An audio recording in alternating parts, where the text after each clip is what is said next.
দিদি যখন বলেছে আমার তো রাগ করার কোনো কারণ নেই। দেখো যদি মথুর বাজারে পাঠাই গাড়ি হবে, গয়না হবে, অনেক কিছু হবে, তাই দিদি ভীষণ লেগে গেছে। আরে দিব দাঁড়াও না, এত অস্থির করছো। তুমি যেও না গো দিদি, তুমি আমার পরে রাখো না রে না, আমি যে তোমার পুরনো সেই তাকি গেছে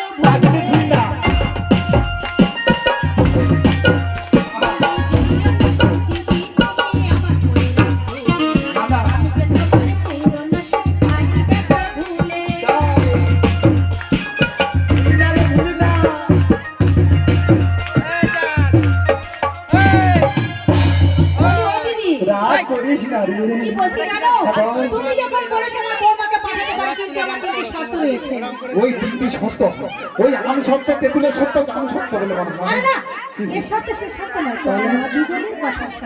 কথার প্রতিশ্রুতি। আচ্ছা বলতো প্রথম প্রতিশ্রুতিটা কি বলতো? কি জানো, প্রথম শর্তটি হলো সকাল সকাল যেন সকাল সকাল আসলে বিকেল যেন না হয়। আর দ্বিতীয় নম্বর শর্তটি হলো বৌমার মঙ্গল কামনে চলে রয়েছে। আমাদের বাড়ির শ্যামা কুলো দিদি রয়েছে না, অনেক জয় গুণগান গাইতে গাইতে যেতে হবে। আর ওই যে নন্দার বেটা কাজটা করা ছড়া রয়েছে, ওর উপর আমার ভীষণ রাগ। কেন জানো?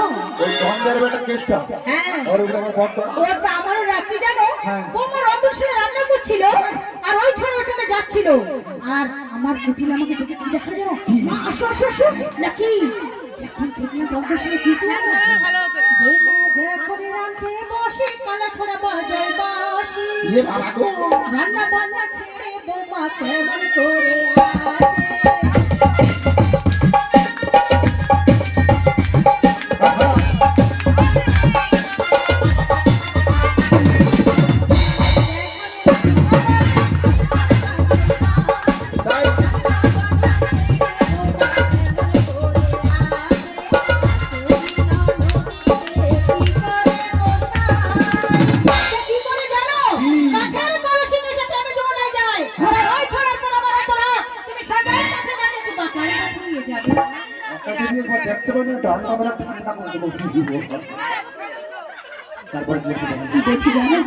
আমাদের এত বড় দাঁড়িয়ে রয়েছে, এই বাড়িতে ঘুরতে ঘুরতে বৌমার রন্ধন শুনে রান্না করছে, তুমি ওর কাছে পৌঁছে যাও, বৌমাকে ডাকতে ডাকতে তুমি যাবে, না বৌমা চমকে যাবে।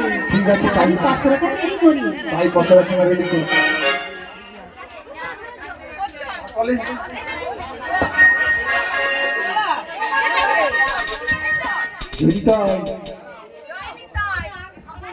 জয় রাধে।